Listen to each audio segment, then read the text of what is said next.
Kerala state sports കൗൺസിലിൻ്റെ ഇപ്പോഴത്തെ president ആര്? ഇവിടെ 4 ഓപ്ഷൻസ് തന്നിട്ടുണ്ട്. കറക്റ്റ് ആൻസർ എന്ന് പറയുന്നത് ഓപ്ഷൻ ഡി ശ്രീ യു ഷറഫലിയാണ്. എങ്ങനെ പഠിക്കാം? സ്റ്റേറ്റ് സ്പോർട്സ് കൗൺസിലല്ലേ, സ്പോർട്സ് എന്ന് പറയുമ്പോൾ കുറച്ച് ഉഷാറായി കളിക്കണ്ടേ. യു ഷറഫലി എന്നുള്ളത് ഇംഗ്ലീഷിൽ എഴുതുമ്പോൾ യു ഷറഫലി, ഉഷാറഫലി, ഉഷാർ എന്ന് വായിക്കാം. അപ്പോൾ നമുക്ക് നേരിട്ട് ഉഷാറായിട്ട് നമ്മുടെ ഈ സെഷനിലേക്ക് കിടന്നാലോ?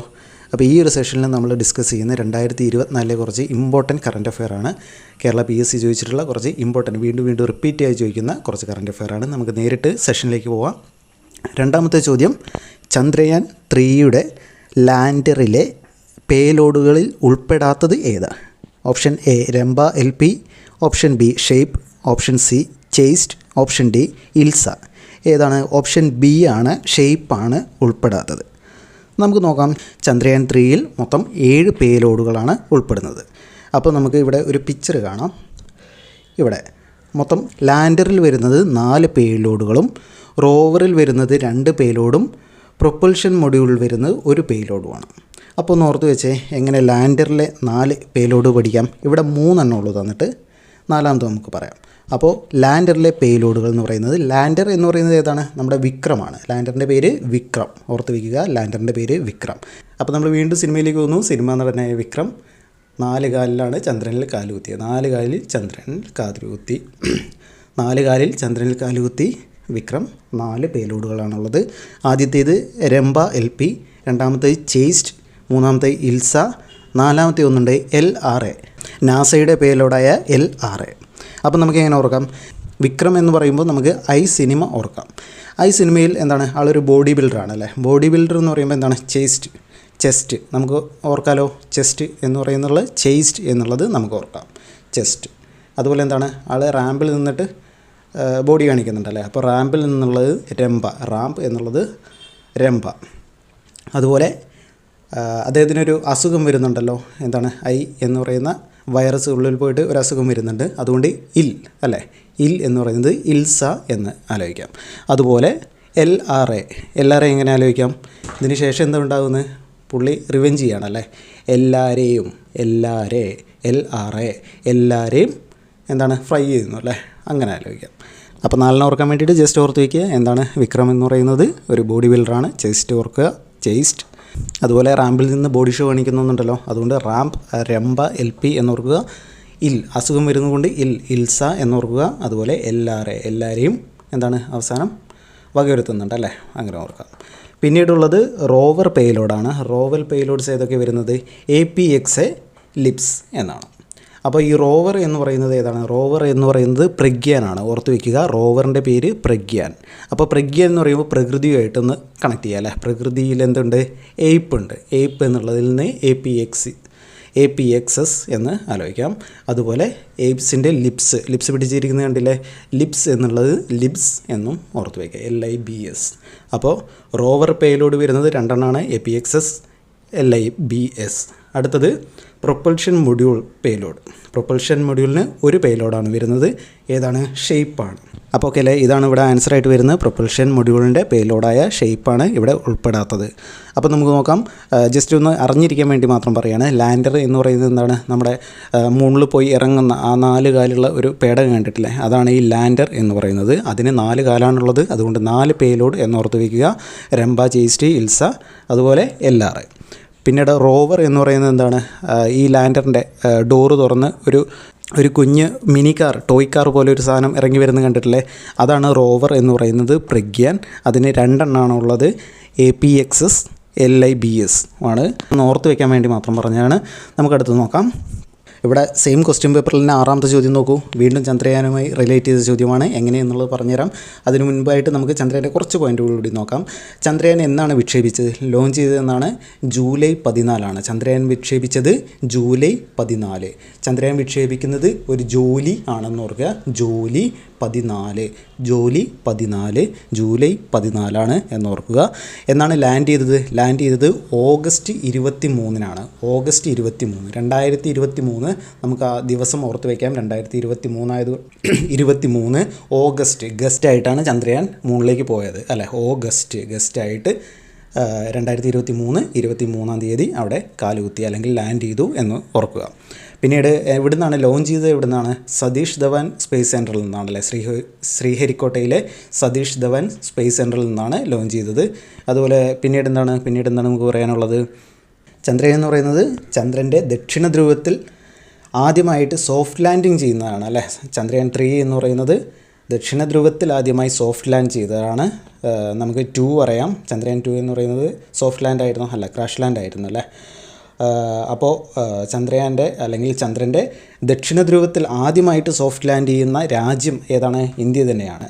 എന്നാൽ ചന്ദ്രനിൽ ആദ്യമായിട്ട് സോഫ്റ്റ് ലാൻഡ് ചെയ്യുന്നത് ഇന്ത്യയാണോ? അല്ല, നാലാമതായിട്ടാണ് ഇന്ത്യ ചന്ദ്രനിൽ സോഫ്റ്റ് ലാൻഡ് ചെയ്യുന്നത്. എന്നാൽ ദക്ഷിണ ധ്രുവത്തിൽ, അതായത് ഇരുണ്ട ആ ഭാഗത്ത് ദക്ഷിണ ധ്രുവത്തിൽ ആദ്യമായിട്ട് സോഫ്റ്റ് ലാൻഡ് ചെയ്യുന്നത് ഇന്ത്യയാണ് എന്ന് ഓർത്തു വയ്ക്കുക. എവിടെയാണ് ലാൻഡ് ചെയ്ത പോയിൻ്റ് ഓർത്തു വയ്ക്കുക. ശിവശക്തി പോയിൻറ്റിലാണ് ലാൻഡ് ചെയ്തത് എന്ന് ഓർക്കുക. ലാൻഡ് ചെയ്ത ഡേറ്റ് ഓഗസ്റ്റ് 23 ഓർത്തു വയ്ക്കുക, ഇമ്പോർട്ടൻ്റ് ആണ്. ഈ സമയത്ത് ISROയുടെ ചെയർമാൻ ആരാണ്? ISROയുടെ ചെയർമാൻ എസ് സോമനാഥ്. സോമനാഥ്. സോമൻ എന്ന് പറയുന്നത് ചന്ദ്രനാണല്ലോ, അപ്പോൾ ചന്ദ്രൻ സോമനാഥ് എന്ന് ഓർത്തു വയ്ക്കുക. Project director P Veeramuthuvel. Project P എന്നുള്ളതും പ്രൊജക്റ്റും കണക്ട് ചെയ്ത് വയ്ക്കുക. Project P Veeramuthuvel. അടുത്തത് ഡെപ്യൂട്ടി ഡയറക്ടർ കെ കൽപ്പന ഓർത്തു വയ്ക്കുക. അടുത്തത് മിഷൻ ഡയറക്ടർ മിഷൻ മോഹൻ ഓർത്തു വയ്ക്കുക. Mission director Mohan Kumar. അടുത്തത് satellite centre director M Sankaran. Satellite SS വെച്ച് ആരംഭിക്കുന്നു. ഇവിടെ എല്ലാം പേരും തസ്തികയും ഒരു കണക്ഷൻ ഉണ്ടല്ലേ, അത് ജസ്റ്റ് ഓർത്ത് വയ്ക്കുക. ISRO ഫോം ചെയ്തത് എന്നാണ്? 1969 എന്നുകൂടി ഓർത്ത് വയ്ക്കുക. ഓക്കെ അല്ലേ? നമുക്ക് നേരിട്ട് അടുത്ത ചോദ്യത്തിലേക്ക് പോവാം. അടുത്ത ചോദ്യം, 2021 എഴുത്തച്ഛൻ പുരസ്കാരം ലഭിച്ചത് ആർക്ക്? നമ്മൾ ഓൾറെഡി ചെയ്തതാണല്ലേ, നമ്മൾ കോഡ് വെച്ച് തന്നെ ചെയ്തൊരു വീഡിയോ ആണ്. അപ്പോൾ ആരാണ്? 2021 1 എന്നെഴുതുമ്പോൾ P എന്നെഴുതുന്നത് 1 ഇട്ടാണല്ലോ, അപ്പോൾ P വത്സലയാണ് 2021. നമ്മൾ വർഷം പോലും കോഡ് വെച്ചിട്ടാണ് ആ ക്ലാസ്സിൽ പറഞ്ഞിട്ടുള്ളത്. ജസ്റ്റ് കാണാത്തവരുണ്ടെങ്കിൽ ജസ്റ്റ് ഒന്ന് നോക്കുക. പിന്നീട് ആരാണ്? 2022 ആരായിരുന്നു? 2 സേതു അല്ലേ. അതുപോലെ 23 ആരായിരുന്നു? വസന്തനായിരുന്നു അല്ലേ. 2023 വസന്തൻ എന്നോർക്കുക.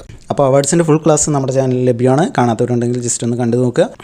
ലിങ്ക് ഞാൻ കമൻറ്റ് ചെയ്തേക്കാം. അടുത്തത് 5ാമത്തെ ചോദ്യം, 2022 എഴുത്തച്ഛൻ പുരസ്കാരം ലഭിച്ച സേതുവിൻ്റെ കൃതികളിൽ പെടാത്തത് ഏത് എന്നാണ്. വീണ്ടും എഴുത്തച്ഛൻ പുരസ്കാരം ഏതാണ്?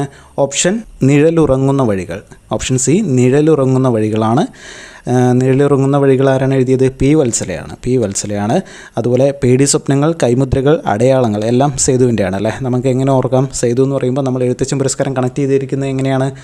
സേതുമാധവനാണല്ലേ. കിരീടം ചെങ്കോൽ സിനിമയിലെ സേതുമാധവനാണ്. അപ്പോൾ തന്നെ ആ ഫേസ് മനസ്സിലേക്ക് വരുമ്പോൾ തന്നെ എന്താണ്? ഗുണ്ടയാണല്ലോ. അടയാളങ്ങളുണ്ടാവും മുഖത്ത്, കൈമുദ്രകളുണ്ടാവും മുഖത്ത്. അതുപോലെ എന്താണ്? കീരിക്കാടൻ ജോസ് വന്ന് കൊല്ലു എന്നുള്ള പേടി സ്വപ്നങ്ങളും ഉണ്ട് എന്ന് ഓർത്തു വയ്ക്കാം. അതുപോലെ സി നിഴലുറങ്ങുന്ന വഴികൾ ആരുടെയാണ്? P വത്സല ഓർത്തു വയ്ക്കുക. അടുത്ത ചോദ്യം, ഇന്ത്യ ദേശീയ ബഹിരാകാശ ദിനമായി ആചരിക്കാൻ തീരുമാനിച്ച ദിവസം ഏതാണ്? ഓപ്ഷൻ ബി ഓഗസ്റ്റ് 23 ഓഗസ്റ്റ് 23 ഇന്ത്യയുടെ ദേശീയ ബഹിരാകാശ ദിനം.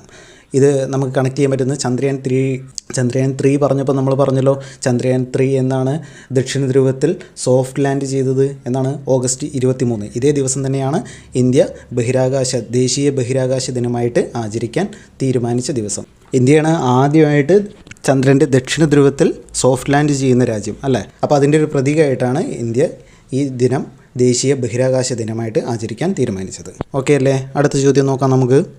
2023 ലോകകപ്പ് ക്രിക്കറ്റിൽ പങ്കെടുക്കുന്ന രാജ്യങ്ങളുടെ എണ്ണം എത്രയാണ്? 10 ആണോ 9 ആണോ 11 ആണോ 8 ആണോ? 2023 ലോകകപ്പ് ക്രിക്കറ്റിൽ പങ്കെടുത്തത് 10 രാജ്യങ്ങളാണ്. ഓപ്ഷൻ എ 10 രാജ്യങ്ങളാണ് എന്ന് ഓർത്ത് വയ്ക്കുക. എവിടെയാണ് നടന്നത്? ഇന്ത്യയിലാണ് അല്ലേ. ഇന്ത്യയിൽ നടന്നു. അതുപോലെ വിജയിച്ച ആരാണ്? ഓസ്ട്രേലിയയാണ് വിന്നേഴ്സ്. ഇന്ത്യയിൽ നടന്നു, ഓസ്ട്രേലിയയാണ് വിന്നേഴ്സ് എന്ന് ഓർത്ത് വയ്ക്കുക. അടുത്ത ചോദ്യം നോക്കാം. 7ാമത്തെ ചോദ്യം നമുക്ക് കറണ്ട് അഫെയർ അല്ല അല്ലേ, നമുക്ക് സ്കിപ്പ് ചെയ്യാം. അടുത്തത് 8ാമത്തെ ചോദ്യം, കേരളത്തിന് ഒളിമ്പിക്സിൽ മെഡൽ നേടിത്തന്ന കായിക ഇനം ഏതാണ്? ഹോക്കിയാണ്, നമുക്കറിയാം അല്ലേ. പി ആർ ശ്രീജേഷിൻ്റെ കേരളത്തിൽ ഒളിമ്പിക്സിൽ മെഡൽ തന്ന കായിക ഇനം ഹോക്കി എന്ന് ഓർത്ത് വയ്ക്കുക. 2020 ഒളിമ്പിക്സിലാണല്ലേ. 2020 ടോക്കിയോ ഒളിമ്പിക്സിലാണ് സ്വർണ്ണം നേടിയത്. 2021 നടന്നത്. കോവിഡ് കാരണം 2021 നടന്നതെന്നും ജസ്റ്റ് ഒന്ന് ഓർത്ത് വയ്ക്കുക. അടുത്തത് 5ാമത്തെ ചോദ്യം, G20 അധ്യക്ഷ പദവി ഇന്ത്യ ഏറ്റെടുത്തത് താഴെ പറയുന്നവയിൽ ഏത് വൻകരയിലുള്ള രാജ്യത്തു നിന്നുമാണ്? ആഫ്രിക്കയാണോ, ഏഷ്യയാണോ, യൂറോപ്പാണോ, തെക്കേ അമേരിക്കയാണോ? നമ്മൾ ഓൾറെഡി ക്ലാസ് ചെയ്തതാണ് അല്ലേ. ഏഷ്യയാണ്. 2023 G20 ഇന്ത്യയിൽ വെച്ച് നടന്നത്. അപ്പോൾ 22 എവിടെ വെച്ചാണ് നടന്നത്? ഇന്തോനേഷ്യയാണ് അല്ലേ. അപ്പോൾ ഇന്തോനേഷ്യ സ്ഥിതി ചെയ്യുന്ന വൻകര എന്ന് പറയുന്നത് ഏഷ്യ തന്നെയാണ്. അപ്പോൾ ആൻസർ ഏഷ്യയാണ്. ജസ്റ്റ് ഒന്ന് നോക്കാം. 2023 ഇന്ത്യയിൽ വെച്ച് നടന്ന G20 സമ്മിറ്റ് എത്രാമത്തെ ആയിരുന്നു? 18ാമത്തെ സമ്മിറ്റായിരുന്നു. 18ാമത്തെ G20 സമ്മിറ്റായിരുന്നു. ഇന്ത്യയുടെ ഔദ്യോഗിക ഷെർപ്പ ആരായിരുന്നു? ഓർത്തു വയ്ക്കുക, അമിതാഭ് കാന്ത്. ആ വർഷം G20യിലേക്ക് ആഡ് ചെയ്യപ്പെട്ട പുതിയ മെമ്പർ എന്ന് പറയുന്നത് ആഫ്രിക്കൻ യൂണിയനാണ്. അതോടെ G20 എന്നുള്ളത് 21 മെമ്പേഴ്സായി G21 ആയി അല്ലേ.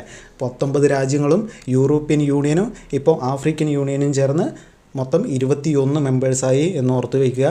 ഈ ക്ലാസ് എല്ലാം നമ്മൾ കോഡിലൂടെ തന്നെ എടുത്തിട്ടുണ്ട്. ഈ G20 നമ്മുടെ ചാനലിൽ അവൈലബിൾ ആണ്. കാണാത്തവരുണ്ടെങ്കിൽ ജസ്റ്റ് ഒന്ന് കണ്ടു നോക്കുക. ഇതിൻ്റെ ലിങ്ക് ഞാൻ വീഡിയോയുടെ ലാസ്റ്റ് കൊടുത്തേക്കാം. നമുക്ക് അടുത്ത ചോദ്യം നോക്കാം. 7ാമത്തെ ചോദ്യം, കേരളീയവുമായി ബന്ധപ്പെട്ട് ശരിയായ പ്രസ്താവന ഏത്?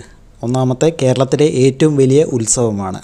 ഓക്കെയാണ്. അടുത്തത്, കേന്ദ്ര ഗവൺമെൻറ്റാണ് ഇത് സംഘടിപ്പിക്കുന്നത്. ശരിയാണോ? തെറ്റാണ്. അടുത്തത്, സിനിമാ താരങ്ങളാണ് ഇതിലെ ബ്രാൻഡ് അംബാസിഡേഴ്സ്. 1, 3 എന്ന് പറയുന്നത് ഓപ്ഷൻ എ ആണ്. Only 1 and 2.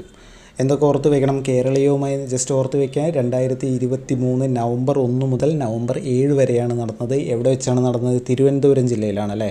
കേരളപ്പിറവി ആഘോഷവുമായി ബന്ധപ്പെട്ടാണ് കേരളീയം എന്ന ഈ പ്രോഗ്രാം നടന്നത്. അടുത്ത ചോദ്യം നോക്കാം. 35ാമത്തെ ചോദ്യം, ചന്ദ്രയാൻ 3 ദൗത്യത്തിന് പിന്നിലെ റോക്കറ്റ് വനിത ആരാണ്? വീണ്ടും ചന്ദ്രയാൻ 3. ഇതുകൊണ്ടാണ് നമ്മൾ ഏറ്റവും ഇമ്പോർട്ടൻ്റ് ആയ പോയിൻറ്റ്സ് എല്ലാം വളരെ വൈഡായിട്ട് തന്നെ ഡിസ്കസ് ചെയ്തു പോകുന്നത്. വീണ്ടും ചോദ്യങ്ങൾ ചോദിക്കുന്നുണ്ട്. റിലേറ്റഡ് പോയിൻറ്റ്സ് വീണ്ടും കേരള PSC ആവർത്തിച്ചുകൊണ്ടിരിക്കുകയാണ്. നമുക്ക് നോക്കാം. ചന്ദ്രയാൻ 3 ദൗത്യത്തിന് പിന്നിലെ റോക്കറ്റ് വനിത ആരാണ്? ഓപ്ഷൻ ബി, ഋതു കരിതാലാണ് റോക്കറ്റ് വനിത എന്ന് പറയുന്നത്. അപ്പോൾ ഓർത്ത് വയ്ക്കുക, റോക്കറ്റ് വനിത ഋതു കരിതാലാണ്. ഓപ്ഷൻ ഡി, ടെസ്സി തോമസ് ആരാണ്? ടെസ്സി തോമസ് എന്ന് പറയുന്നത് മിസൈൽ വനിതയാണ്. മിസൈൽ വുമൺ ഓഫ് ഇന്ത്യയാണ് ടെസ്സി തോമസ് എന്ന് പറയുന്നത്. അപ്പോൾ മിസൈൽ മാൻ ഓഫ് ഇന്ത്യ ആരാണ്? മിസൈൽ മാൻ എന്ന് പറയുന്നത് നമുക്കറിയാം APJ അബ്ദുൽ കലാമാണ്. APJ Abdul Kalam missile man. അതുപോലെ റോക്കറ്റ് മാൻ എന്ന് പറയുന്നത് K. ശിവനാണ് റോക്കറ്റ് മാൻ ഓഫ് ഇന്ത്യ എന്ന് പറയുന്നത് K. ശിവൻ എന്നും ഓർത്ത് വയ്ക്കുക. അടുത്ത ചോദ്യം നോക്കാം. 46ാമത്തെ ചോദ്യം, 2022 മികച്ച പിന്നണി ഗായികയ്ക്കുള്ള ദേശീയ പുരസ്കാരം നേടിയ കേരളീയ വനിത ആരാണ്? 2022 ദേശീയ പുരസ്കാരം, അതായത് 2020 പുരസ്കാരം 22 കൊടുത്തത്. ആർക്കാണ് കൊടുത്തത്? നഞ്ചിയമ്മയ്ക്കാണ് അല്ലേ. മികച്ച പിന്നണി ഗായിക നഞ്ചിയമ്മയാണ്. ഓർത്ത് വയ്ക്കുക, 68ാമത് പുരസ്കാരമാണ് നഞ്ചിയമ്മയ്ക്ക് ലഭിച്ചത്. ജസ്റ്റ് കുറച്ച് റിലേറ്റഡ് കാര്യങ്ങളൊന്ന് നോക്കാം. മികച്ച നടനാരായിരുന്നു? 68ാമത് ദേശീയ ചലച്ചിത്ര പുരസ്കാരത്തിൽ മികച്ച നടൻ എന്ന് പറയുന്നത് സൂര്യയായിരുന്നു. സൂര്യ റിപ്പോർട്ടർ എന്ന സിനിമയിൽ നിന്നാണ്. അതേ സിനിമയിൽ നിന്ന് തന്നെ അപർണ ബാലമുരളിയാണ് മികച്ച നടിക്കുള്ള സംവിധാനം നേടിയത്. നഞ്ചിയമ്മയ്ക്ക് ലഭിച്ചത് ഏതാണ്? അയ്യപ്പനും കോശിയാണല്ലേ. അയ്യപ്പനും കോശിയിൽ നിന്നാണ് നഞ്ചിയമ്മയ്ക്ക് ലഭിച്ചത്. അതേ സിനിമയുടെ സംവിധായകനായ സച്ചിക്കാണ് മികച്ച സംവിധായകൻ ലഭിച്ചത്. മികച്ച സംവിധായകൻ സച്ചി എന്ന് ഓർക്കുക. മികച്ച സഹനടനാരാണ്? വീണ്ടും ബിജു മേനോൻ അയ്യപ്പനും കോശിയും. മികച്ച സഹനടൻ ബിജു മേനോൻ അയ്യപ്പനും കോശിയും. മികച്ച സിനിമ സൂര്യ റിപ്പോർട്ടർ ആണെങ്കിൽ മികച്ച മലയാള സിനിമ ഏതാണ്? തിങ്കളാഴ്ച നിശ്ചയം. മികച്ച സിനിമ സൂര്യ റിപ്പോർട്ടർ. മികച്ച മലയാള സിനിമ തിങ്കളാഴ്ച നിശ്ചയം. നമ്മൾ കൂടുതൽ വൈഡാക്കുന്നില്ല. ദേശീയ ചലച്ചിത്ര പുരസ്കാരങ്ങൾ കോഡിലൂടെ പഠിക്കുന്നതിന് ജസ്റ്റ് ഒന്ന് കമൻറ്റ് ഇട്ടേക്കാം. നമുക്ക് പുതിയൊരു സെഷൻ ചെയ്യാം. 69ാമത് ദേശീയ ചലച്ചിത്ര പുരസ്കാരം കൂടി വന്നിട്ടുണ്ടല്ലോ. ജസ്റ്റ് ഒന്ന് ഓർത്ത് വയ്ക്കുക. മികച്ച നടനാരായിരുന്നു? അല്ലു അർജുനായിരുന്നു. മികച്ച നടി ആലിയ ഭട്ട്. മികച്ച സംവിധായകൻ നിഖിൽ മഹാജൻ. അതുപോലെ മികച്ച cinema rocketry, the Nambi effect. അതുപോലെ മികച്ച ജനപ്രിയ ചിത്രം രാജമൗലിയുടെ RRR ആയിരുന്നു. അതുപോലെ മികച്ച മലയാള ചിത്രം ഏതായിരുന്നു? ഹോം ആയിരുന്നു എന്നൊന്ന് ഓർത്ത് വയ്ക്കുക. അടുത്ത ചോദ്യം നോക്കാം. 59ാമത്തെ അവസാനത്തെ ചോദ്യം, 2024 നടക്കുന്ന ഒളിമ്പിക്സിന് വേദിയാകുന്ന നഗരം ഏതാണ്? പാരീസ് ആണോ, ഫ്ലോറൻസ് ആണോ, ടോക്കിയോ ആണോ, സിഡ്നി ആണോ? ജസ്റ്റ് ഒന്ന് ആൻസർ ചെയ്തേ, പെട്ടെന്നൊന്ന് ആൻസർ ചെയ്തേ. 2024 ഒളിമ്പിക്സ് ആണല്ലേ. 24 എവിടെ വെച്ചാണ്? പാരീസ് ആണ്. പാരീസ്. Option A, Paris. അപ്പോൾ 2020 എവിടെയാണ് നടന്നത്? ടോക്കിയോ. ഓർത്ത് വയ്ക്കുക, 2020 നടന്നത് ടോക്കിയോ. ഇനി നടക്കാനുള്ളത് 2028 എവിടെയാണ്? Los Angeles. 2028 Los Angeles. 2032 അതിനുശേഷം എവിടെയാണ്? ബ്രിസ്ബെയിൻ ആണ് അല്ലേ. ബ്രിസ്ബെയിൻ. ഓർത്ത് വയ്ക്കുക, ഒരു കോഡ് പറയട്ടെ. Tokyo, Paris, Los Angeles, Brisbane. Top lobby. Top അല്ലേ. TOPLOBI. Top lobby.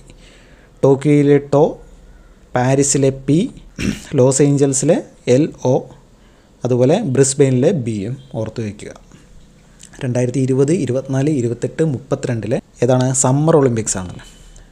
Summer Olympics ആണ് ഓർത്ത് വയ്ക്കുക. അപ്പോൾ വിൻ്റർ ഒളിമ്പിക്സ് കൂടിയും ജസ്റ്റ് ഒന്ന് ഓർത്ത് വയ്ക്കുക. വിൻ്റർ ഒളിമ്പിക്സ് 2018 നടന്നത് എവിടെയാണ്? സൗത്ത് കൊറിയയിലായിരുന്നു. അതുപോലെ 22 നടന്നത് എവിടെയാണ്? ചൈനയിലാണ്, ബീജിങ്ങിലെ വിൻ്റർ ഒളിമ്പിക്സ് 2022. ഇനി നടക്കാനുള്ളത് 2026 ഇറ്റലിയിലാണ് എന്നുകൂടി ഒന്ന് ജസ്റ്റ് ഓർത്ത് വയ്ക്കുക. അപ്പോൾ നിങ്ങൾക്ക് കറണ്ട് അഫെയർ എന്ന് പറയുന്നത് ഇമ്പോർട്ടൻ്റ് ആയ ഏരിയ മനസ്സിലാക്കി പഠിക്കുകയാണെങ്കിൽ നമുക്ക് ഫുൾ മാർക്ക് തന്നെ നേടാൻ പറ്റുന്ന ഒരു ഏരിയയാണ്. സോ നമ്മുടെ ചാനലിൽ LDCക്ക് വേണ്ടിയിട്ടുള്ള കറണ്ട് അഫെയറിൻ്റെയും മലയാളത്തിൻ്റെയും സെഷൻസ് ആരംഭിച്ചിട്ടുണ്ട്. കാണാത്തവരുണ്ടെങ്കിൽ ജസ്റ്റ് ഒന്ന് കണ്ടു നോക്കുക. ഇഷ്ടപ്പെടുകയാണെങ്കിൽ ചാനൽ സബ്സ്ക്രൈബ് ചെയ്യുക. നിങ്ങളുടെ സുഹൃത്തുക്കൾ കൂടി ഒന്ന് ഷെയർ ചെയ്ത് കൊടുക്കുക. നിങ്ങൾക്ക് ഏതെങ്കിലും ഒരു സെഷൻ കോഡിലൂടെ പഠിക്കണം അല്ലെങ്കിൽ കഥയിലൂടെ പഠിക്കണം, അല്പം ഇൻട്രസ്റ്റ് ആയി പഠിക്കണം എന്ന് തോന്നുകയാണെങ്കിൽ ജസ്റ്റ് ഒന്ന് കമൻറ്റ് ചെയ്തേക്കുക. അപ്പോൾ എല്ലാവർക്കും താങ്ക് യു. വീണ്ടും കാണാം. നമ്മുടെ പുരസ്കാരങ്ങളും G20 എല്ലാം ഞാൻ കമൻറ്റിലിട്ടേക്കാം. എല്ലാവർക്കും താങ്ക് യു.